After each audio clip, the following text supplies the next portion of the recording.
There, lots of stuff going on these days, and I haven't done a talk in quite some time. And one of the things that's occupying my attention a bit is the subject of helping. And you might ask yourself, what is real, authentic helping? And what people basically are absorbing tons and tons of online information these days, YouTube, perhaps news channels, things like that. And depending on what you're looking for or what's being fed to you, you may see lots of,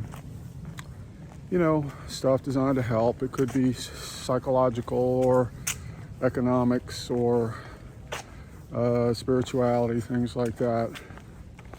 And what you may notice is that no matter what the content of the helping is, it could be something like, the most out there spiritual stuff where it's all about non-duality and the spirit and paranormal and other dimensions and oneness and all these very cosmic things. And then at the end of it, it's we're having a retreat that's $800 or $2,000 or something like that.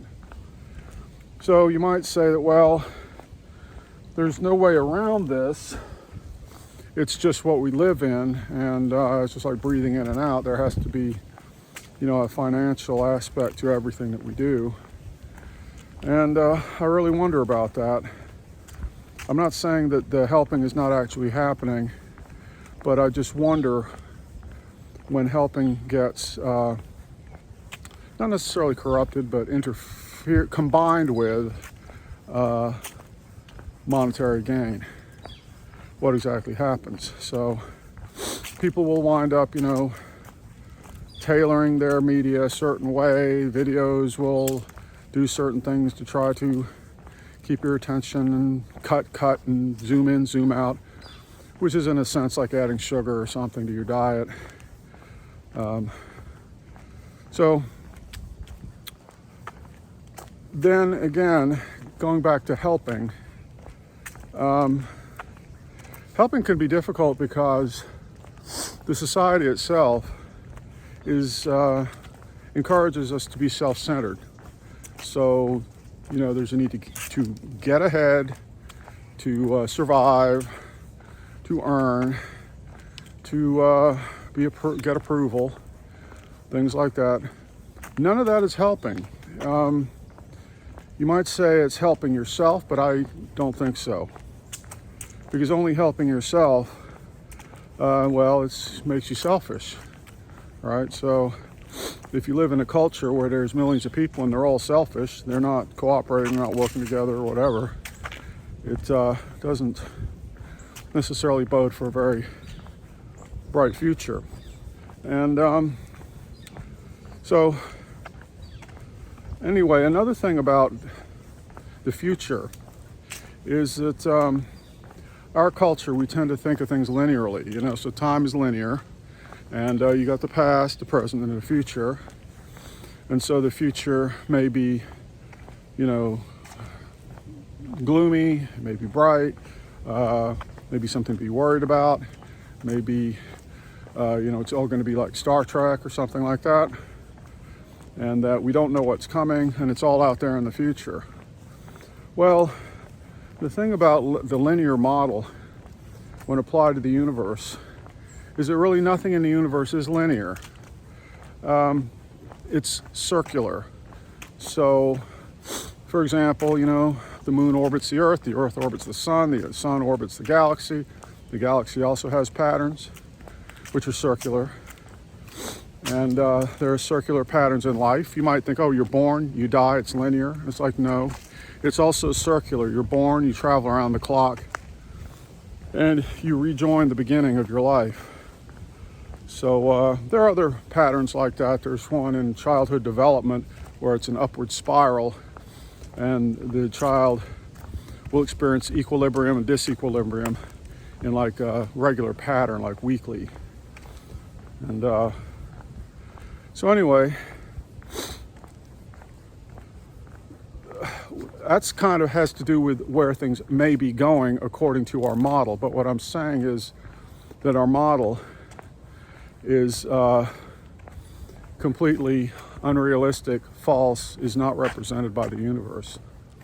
So anyway, to get back to helping, what happens in this culture, just like with food, when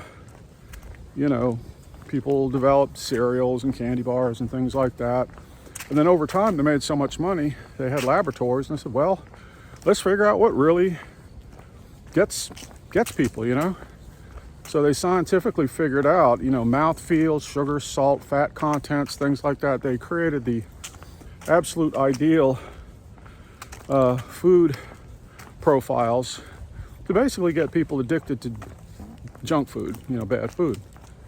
And it worked for them, and people came back over and over again. Well, we see the same thing happening in all other areas of society, where these models are created and a bunch of junk is added, which is not nutritious, but distracts us from what our body needs. Well, what happens with other content that is not food, such as media, and of course media can include movies, music, television, comics, gaming, all these things.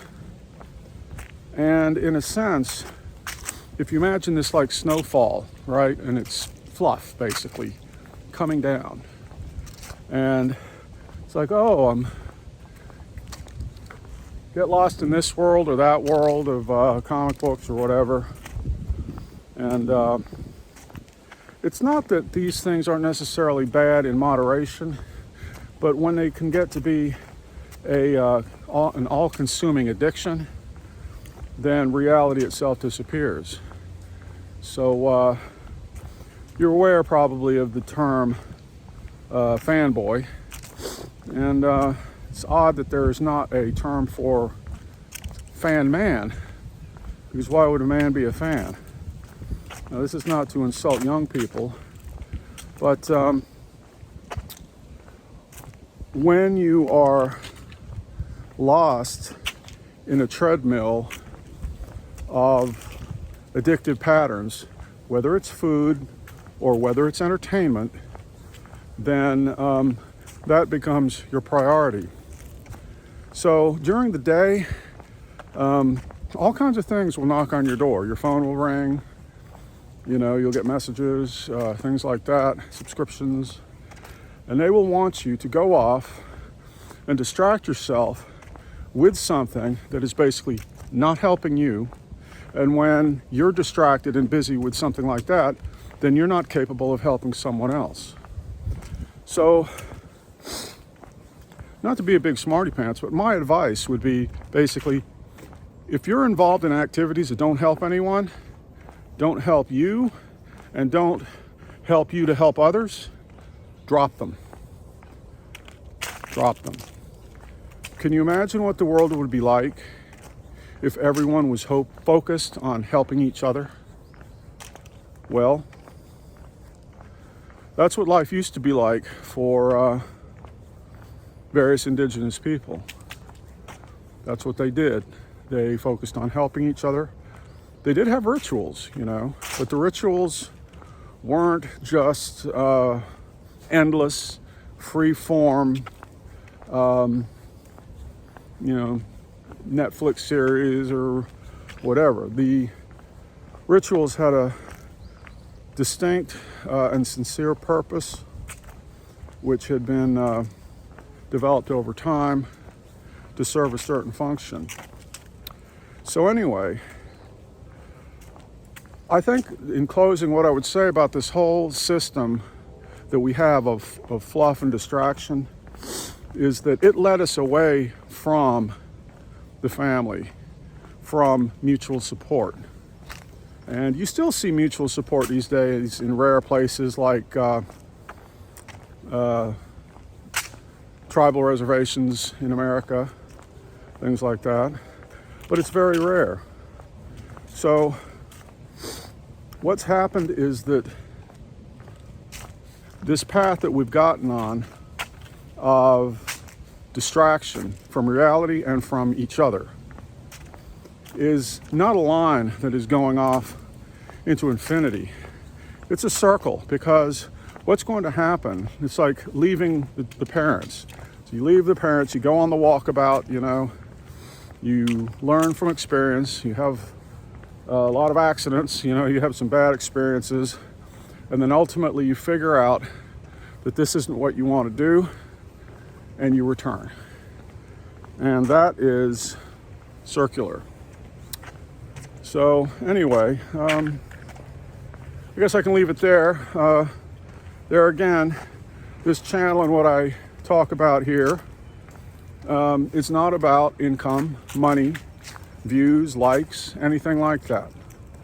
So, but you're of course welcome to comment, and I hope you enjoyed it.